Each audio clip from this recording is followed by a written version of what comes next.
I remember the sound of my sister's voice more than the pain. It cut through me sharper than any punch, colder than any bruise. I was lying on the floor, blood dripping from my mouth, my body too weak to move after being beaten by the man she called her husband. And while I struggled for breath, while my ribs ached with every shallow inhale, Rachel stood over me and said, almost bored, "You should have just signed the loan." That sentence still echoes in my head. My own sister. The person who was supposed to protect me when we were kids. The one who promised she'd always have my back. And yet, that night, she watched her husband hit me until I collapsed. And instead of pulling him away, she blamed me. I never thought betrayal could feel that heavy. Betrayal isn't just a wound, it's the shattering of every memory, every bond you thought was unbreakable. My name is Emily Carter. I'm 29 years old, and I'm about to tell you the story of the night my family chose money and pride over me. But before I take you into that darkness, let me tell you who we are, because you need to understand exactly why this cut so deep. My sister, Rachel Carter Morris, is 5 years older than me. Growing up, she was always the golden child. She was the one with the best grades, the one everyone praised. She had a confidence I could never quite match, and when she married Mark Morris, a man from a wealthy family, my parents treated it like she had won the lottery. Mark? Well, Mark was the kind of man who could walk into a room and make everyone smile. He knew how to shake hands, how to laugh at the right moments, how to charm my parents with stories about his big deals and business ventures. But beneath that polished exterior, I saw glimpses of someone darker, short bursts of anger, an arrogance that dripped from his words, and the way he looked at me when no one else was paying attention. It was the look of someone who thought he owned everything, including people. Then there were my parents, David and Linda Carter. My dad built his entire reputation on being a man of principle. He cared about appearances more than anything. My mom, she was softer, but she followed my dad's lead in almost everything. They loved Rachel's success. And though they claimed to love me too, I always felt like the afterthought, the child who didn't shine quite as bright. As for me, I became a nurse. I worked long shifts, sometimes overnight, caring for strangers when they were at their weakest. I wasn't wealthy, I wasn't flashy, but I was proud of the life I'd built, independent, stable, quiet. But in my family, that wasn't enough. When Rachel and Mark's business started collapsing, they came to me. They said they needed me to co-sign a loan, something temporary, they promised. But I knew better. I'd seen the way Mark handled money, the risks he took, the lies he told to cover them up. Signing that loan could ruin my entire future. So I refused. Rachel didn't take it well. She called me selfish, said I didn't understand what family loyalty meant. Mark. He didn't say much at first, but the way he stared at me told me everything. There was a storm brewing behind those eyes. I wish I could say I didn't see what was coming, but the truth is, when Mark showed up at my apartment that night, I already knew it wouldn't end with words. I just didn't know how far it would go, or how little Rachel and even my own parents would care once it happened. So there I was, lying on the floor of my own home, blood pooling at my lip, struggling to lift myself up. And above me stood the people who were supposed to love me the most. My sister, with her arms crossed, looking down at me with disgust. My brother-in-law, fists still clenched, breathing heavily like he'd just finished a workout. "You should have just signed the loan," Rachel said. That was her answer to everything. Not, "Are you okay?" Not, "Mark, stop this." Not even a hint of regret. Just cold justification for letting her husband break me. And if you think the worst part was over, you're wrong. Because when I dragged myself to my parents' door, hoping they'd take me in, hoping they'd protect me, they turned me away too. But when the police came back with me, when they saw what was really happening inside that house, what they found shocked everyone. Before that night, my life wasn't perfect, but it was mine. I'd built something stable, something I could be proud of, even if my family didn't always see it that way. I worked as a nurse at St. Joseph's Hospital, spending long shifts caring for patients, holding hands when families couldn't be there, and fighting to keep strangers alive. It was exhausting, yes, but it gave me a sense of purpose. I wasn't rich, I wasn't glamorous, but I had a roof over my head, food on the table, and a life that was mine alone. But in my family, none of that seemed to count. To really understand how all of this happened, you need to know about Rachel, my older sister. Rachel Carter Morris was everything I wasn't. Confident, beautiful, married to a man with money, and the center of attention in every room. My parents, David and Linda, treated her like the sun their world revolved around. When we were little, I used to idolize her. She was the one I followed around the neighborhood, the one I copied when she painted her nails or braided her hair. Rachel was my big sister, my protector, my role model. At least that's how it felt when we were kids. But as we grew older, that bond shifted. The love between us turned into something more complicated, something tangled up with jealousy, rivalry, and my constant feeling of not being enough. My parents didn't help. They praised Rachel for everything she did, from getting into a good college to marrying Mark Morris, the man they considered a dream son-in-law. They used words like ambitious and successful when they talked about her. When they talked about me, it was always with a sigh, responsible, practical, steady. Words that felt like consolation prizes. And then there was Mark, my brother-in-law. At first I tried to like him. He was charming when he wanted to be, smooth-talking, the kind of man who looked you in the eyes and made you feel like you were the only person in the room. My parents adored him. He always knew how to compliment my mom's cooking or ask my dad about his old baseball stories. On the surface, he was perfect. But I noticed the cracks. The way he snapped at Rachel when he thought no one else was listening. The way his smile sometimes lingered too long when it was directed at me, unsettling and possessive. The way his big business ideas never seemed to materialize into anything but more debt. Rachel and Mark lived in a big house they couldn't really afford, drove cars leased under fake confidence, and spent money like it grew on trees. To my parents, they were still the successful ones. To me, they looked like a house of cards waiting to collapse. I think that's why the loan situation cut so deep. It started small. A phone call from Rachel one afternoon while I was folding laundry. She sounded casual, but her words were sharp. You'll co-sign a loan for us, right? Just a quick one. Mark's business needs a boost, and you've got steady income. It'll be easy, I remember pausing, holding one of my nurse scrubs in my hand, my chest tightening. Rachel, I can't do that. I've worked too hard to put myself in a stable place. If something goes wrong, I'll be ruined. She sighed on the other end, a sound filled with disdain. You're being dramatic. It's just paperwork. This is what family does for each other. But family, I thought, shouldn't ask you to throw your life away. I tried to explain calmly at first. I told her about my student loans, about the savings I was trying to build, about how one bad loan could mean losing everything I'd worked for. But she didn't care. To Rachel, my refusal wasn't just a no, it was betrayal. A few days later, Mark showed up at my apartment. He didn't shout, not then.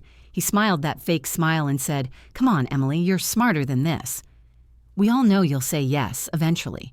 Why drag it out?" I stood firm. I had to. But I could feel the tension building, like a storm waiting to break. And through all of this, my parents stayed silent.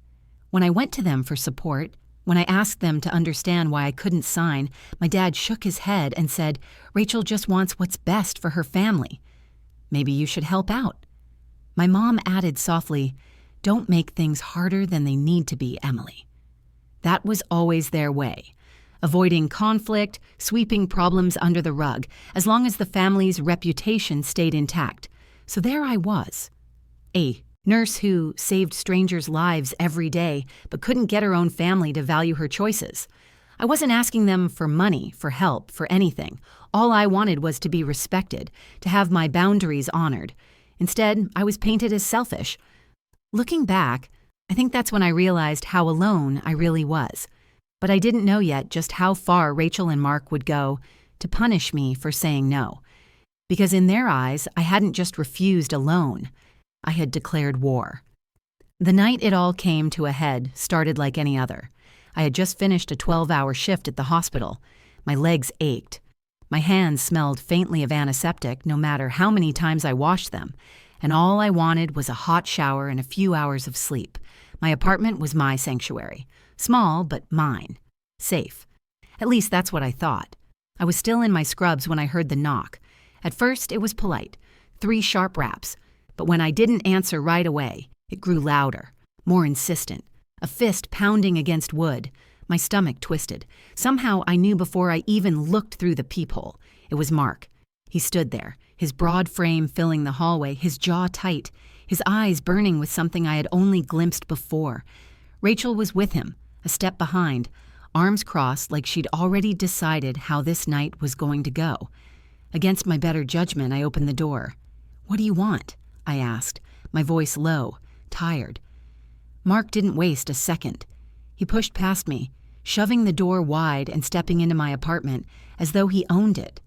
Rachel followed, her heels clicking against the floor. I felt my chest tighten. "You think you can embarrass us?" Mark growled, spinning to face me. "You think you can say no and just walk away?" I steadied myself, trying to keep my voice calm. "I told you both. I'm not signing anything." "It's not my responsibility to bail you out," Rachel scoffed, her eyes narrowing. "God, Emily, you've always been so stubborn. Do you know what you're doing to this family? Do you know how much trouble you're causing?" "I'm protecting myself," I shot back. "You made your choices. I'm not going to ruin my life to clean up your mess." For a moment, the room was silent, heavy with tension. And then, Mark snapped. He lunged at me, his fist catching my cheek before I even realized what was happening. Pain exploded across my face, white-hot and blinding. I stumbled backward, crashing into the wall. "Mark, stop!" I gasped, my hands instinctively flying up to shield myself. But he didn't. He struck again, this time driving his fist into my stomach. The air rushed out of my lungs. I collapsed to the floor, struggling to breathe. Through the haze of pain, I looked up at Rachel, my sister, my blood. She didn't move to help me. She didn't scream or try to pull him away. She just stood there, her arms still crossed, her face cold. "You should have just signed the loan," she said flatly. Those words cut deeper than his fists ever could. Mark kept hitting me, kicks to my ribs, fists to my shoulders.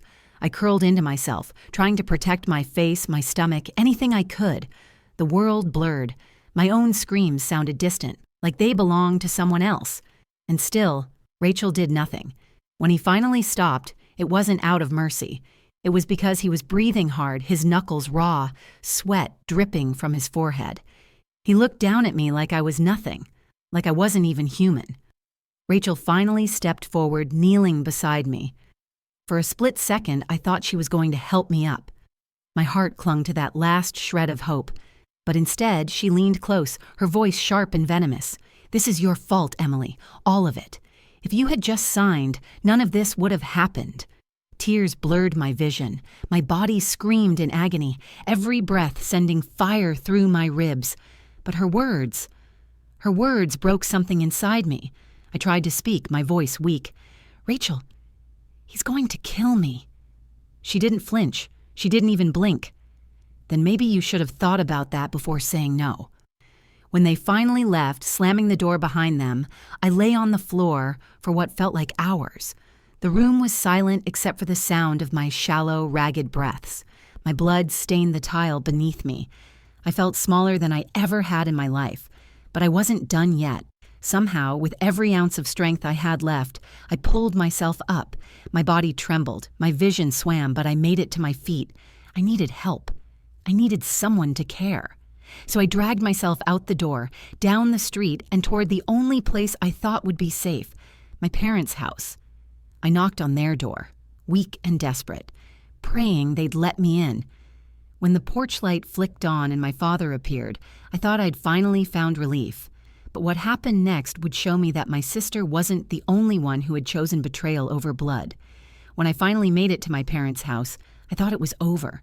My body was shaking, every step dragging me closer to collapse, but my heart was clinging to hope. If anyone could save me, it would be them. My parents had to see what Rachel and Mark had done. They had to help me. I knocked weakly at first, then harder, my fist leaving smears of blood on the white wooden door. The porch light flicked on, and a moment later, my father appeared. "Dad." My voice cracked. I could barely stand. "Please help me." His eyes widened as he took in my bruised face, my torn clothes, the blood staining my scrubs. For a second, I thought I saw fear, maybe even concern. But then his expression hardened, his jaw tightening the way it always did when he was about to deliver a verdict.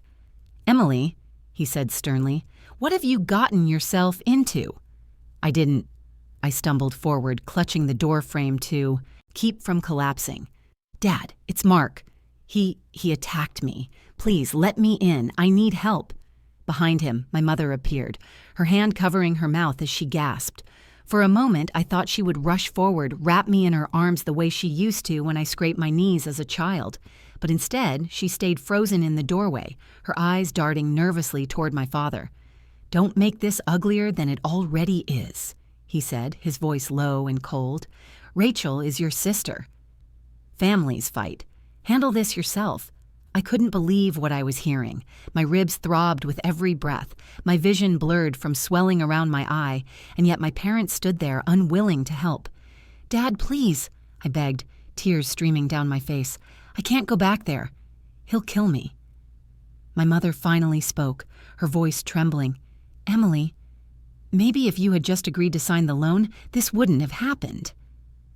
The words cut me deeper than Mark's fists ever could. My own mother, instead of pulling me inside, instead of calling for help, she was telling me I brought this on myself. My knees buckled. I sank to the porch, clutching my side, sobbing. I looked up at them through swollen eyes, praying for something, anything, a sign that they still loved me. But my father just shook his head. "You've made your choices. Now live with them." And then he closed the door. The sound of the lock sliding into place was louder than the pounding in my chest, louder than my sobs. It was final. I was alone. For a long moment, I just sat there on the porch steps, shivering against the cold night air. The world felt like it was closing in, pressing down on me until I could hardly breathe. Every part of me wanted to give up, to just lie down and let the darkness take me. But something inside me refused. Maybe it was stubbornness. Maybe it was survival, or maybe it was the realization that no one was coming to save me, not my sister, not my parents, no one. If I was going to live, I had to fight for myself. Slowly, painfully, I pushed myself to my feet. Each step felt like walking on shattered glass, but I forced myself forward. I didn't have money, I didn't have family, but I still had my voice. And there was one place I could go, where people were sworn to listen. The police station. By the time I stumbled inside, I was barely conscious. A young officer at the front desk looked up, his eyes going wide as he took in my condition. "Ma'am, oh my God, sit down, please." He rushed around the counter, guiding me gently to a chair. "What happened to you?" Tears spilled down my face as the words tumbled out. "My brother-in-law. He beat me. My sister watched. My parents turned me away." His expression hardened, but not with judgment, with determination. He grabbed a notepad, jotting down details as another officer brought me water. "You're safe now," he assured me. "We're going to help you. But we need you to come back with us. We need to see what's going on in that house." For the first time that night, I felt a spark of something I thought I had lost completely. Hope. I was terrified. My body was broken. But as I sat there, surrounded by people who actually believed me, something inside me shifted. I wasn't just a victim anymore. I was taking action. So when they asked if I was willing to go back with them, I didn't hesitate. I nodded, my voice raw but steady. "Yes. Take me back." That decision, walking into that police car, heading back to the place where my nightmare began, was the turning point. I didn't know what we would find when we got there. I didn't know if Mark would lash out again or if Rachel would spin another lie. But I knew one thing with absolute clarity. I wasn't going to stay silent anymore. And what the police uncovered when we walked into that house, it changed everything. The ride back to Rachel and Mark's house felt unreal. The patrol car hummed beneath me, the flashing lights painting the streets in red and blue. I sat in the back seat, clutching a blanket the officer had draped over my shoulders. My ribs throbbed with every bump in the road, but the ache in my chest was worse. I was going back to the place where I had been broken. The officers, 2 men and a woman, spoke quietly in the front. I couldn't catch all their words, but I heard the tone, professional, alert, ready. They weren't like my family. They didn't look at me with doubt or disdain. They looked at me like someone who deserved protection. When we pulled up in front of the Morris house, Rachel and Mark were already on the porch. Rachel's face was painted with that false sweetness she always wore when outsiders were watching. Mark leaned casually against the railing, his arm around her shoulders, as though nothing had happened. "Officers," Rachel greeted, her voice dripping with charm. "What's going on?" "Why are you here at this hour?" The lead officer stepped forward. "We need to ask you some questions about an assault that took place tonight. Emily Carter has made some serious allegations." Rachel's eyes flicked to me as I stepped out of the car, wrapped in the blanket. Her smile faltered for just a moment, replaced by something sharp and venomous before she masked it again. "Allegations?" she repeated, laughing softly. "Oh, Emily, you've always had a flair for drama." "Officers, she's clearly confused. But before she could finish, Mark cut in, his voice smooth but laced with impatience. "Look, my wife and I were here all night." "Emily must be mistaken. Maybe she hurt herself, I don't know. But dragging us into this is ridiculous." The female officer's eyes narrowed. "Sir, we'll need to come inside." I followed them, my heart pounding. The air in that house felt heavy, thick with secrets. Every step I took made my skin crawl, as though the walls themselves remembered what had happened. The officers spread out, searching. One asked to see the basement. Rachel stiffened, glancing at Mark. "The basement?" she echoed. "It's just storage." Nothing down there, but the officer insisted. And when they opened the door, the smell hit first, a damp, musty odor mixed with something chemical. We descended the stairs, the beam of a flashlight cutting through the darkness. That's when they found it. Piles of paperwork spread across a folding table, stacks of bank statements, contracts, and right on top, loan documents, dozens of them, with my name scrawled across the bottom, my signature, forged. My breath caught in my throat. "That's not mine. I never signed those." The officer picked one up, holding it under the light. He glanced at me, then back at the paper. "These signatures look identical across different dates. Unnatural. We'll need a handwriting analyst, but this already looks bad." Rachel's mask cracked. "Mark, what did you do?" Mark snapped his head toward her. "Don't start with me." "You knew about this." The officers exchanged looks. One stepped toward a locked cabinet in the corner. When they pried it open, the real horror spilled out. Envelopes stuffed with cash, IDs that didn't belong to either of them, and even a pistol wrapped in cloth. The lead officer turned sharply. "Sir, ma'am, step away from the table." Rachel's face drained of color. "Wait, you don't understand. This isn't what it looks like." But I knew exactly what it was. It was proof. Proof that everything I had feared about Mark was true. Proof that Rachel had stood by him even as he dragged her into crime. And proof that I wasn't crazy, that my refusal to sign hadn't just been stubbornness. It had been survival. One officer placed Mark in handcuffs as he barked curses, thrashing against their grip. Another restrained Rachel, who was sobbing now, tears streaming down her cheeks as she pleaded. "Emily, tell them. Tell them you'll drop this. We're family." For the first time that night, I stood tall. My body was bruised, broken, but my voice came out clear. Family doesn't do this. Not to me. Not to anyone. The officers led them out, their protests echoing through the night. I followed behind, clutching the blanket tighter. My parents had turned me away. My sister had betrayed me. But in that moment, I wasn't powerless anymore. I was heard. I was believed. The neighbors had started to gather, their porch lights glowing, faces peering out from windows. They watched as Mark and Rachel were loaded into separate police cars. Whispers rippled through the street. Shock, gossip, disbelief. But I didn't care what they thought. For the first time in years, maybe ever, I cared only about what I thought of myself. And standing there, battered, but unbroken, I realized I wasn't just surviving anymore. I was fighting back. The night wasn't over, and I knew there would be more. Battles ahead, courtrooms, testimonies, endless questions. But the tide had turned, and the secret they had hidden so carefully, the secret buried in that basement, had finally come to light. When the squad cars pulled away, taking Rachel and Mark with them, the street grew strangely quiet. The neighbors, still whispering among themselves, slowly drifted back into their homes.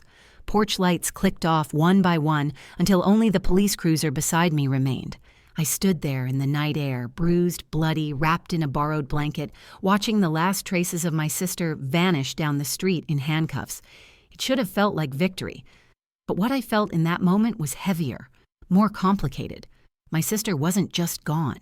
She had chosen this path step by step, lie by lie, until she was standing beside a man who would ruin her and hurt me without hesitation. And my parents? They had locked the door. They had turned me away when I needed them most. The truth was simple and devastating. My family, the people I thought would always be there, weren't my safety net at all.